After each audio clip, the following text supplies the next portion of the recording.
name is Sherry, and this is Cross Potent, a place where magical people meet.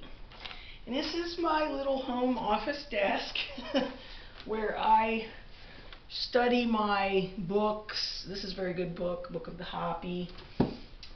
This is one of my new favorite books I got used on Amazon, Totem Poles. I think I paid like $1.50 for this book. It's an excellent book.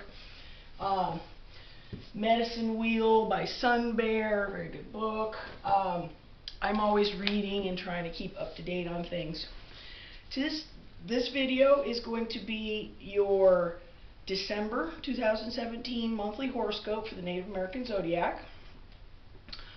We start out with the Sun in the Owl, and the Sun is about expanding your talents and being like an expert observer of things, to gather info. The Owl has big eyes, he observes a lot.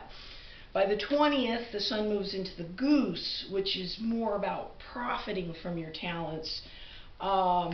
It's also kind of about, it's time to like take sides, or it's time to place your bet. It's time to pick the pony in the horse race. It's time to really, put your money where you think, it'll make the most, most profits and most, you can recoup the most from it. The full moon is on the 3rd of December. So you've got the full moon is in the Deer, where the Sun is in the Owl. They're opposites. So this is a little bit of a tug of push-pull between the Deer, the moon being in the Deer, which is a little more short-term, immediate information, and the Owl, which is the Sun, which is more long-term information and gathering. The new moon is on the 18th, where the Sun and the moon come together in the Owl. So this is where the opportunities to expand kind of come together between the Sun and the moon. Mercury starts out in the Owl, which is the diverse information and long-term information that I had been mentioning. But it very quickly goes retrograde on the 3rd, and this might be a time when you start getting strange information or unsettling information, but it's best to just sit back and observe and wait till the 3-week retrograde period is over, which by the 23rd, Mercury starts going direct in the Owl, and it's time to be more proactive in traveling and acting on your information and your insights from that. Venus starts out in the Owl. This is, with Venus, the planet of love, in the Owl, this is more about opportunity and like maybe a blind date, or something that just is like a one-time thing that might come along that doesn't normally come along. By the 25th, Venus moves into the Goose. This is more about long-term dynasties and long-term collaborations and things along those lines. Mars starts out in the Crow. Now, the Crow's the messenger, so your Mars energy planet is more favorable towards sending messages at this time. Your messages might come across a little better, or you might think more clearly about your messages. It's also a time to look for messages from others. By the 9th, it moves into the Snake, and of course Mars in the Snake is a lot more mysterious and deep and much more personal. Keep that in mind. Jupiter, lucky Jupiter in the Snake. This is intuition. Trust your intuitions.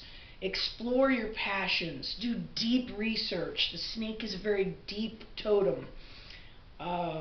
You're going to find all kinds of interesting things out if you pursue mysteries and your curiosities and things along those lines. Saturn in the Owl. It's been in the Owl for a while. But it's soon to move into the Goose on the 20th. But until the 20th, Saturn in the Owl is an energy where you don't want things to get stale. Try to liven things up a little with the Owl energy. Once Saturn, the planet of structure and time, moves into the Goose on the 20th, the Goose is more about leadership and lessons in leadership, either a leader that you have to deal with or your own stepping up to leadership roles. And this is about your thinking of the structure and the maintenance of that leadership. You can't lead real well if you don't have a way to maintain that cohesiveness in your structure.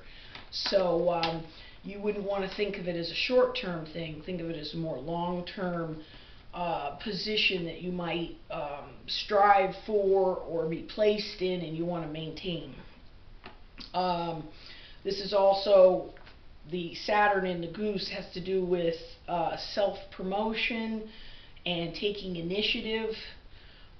Those things are going to be structurally very good if you take into account all parties and you can find a way to cohesively make that work together.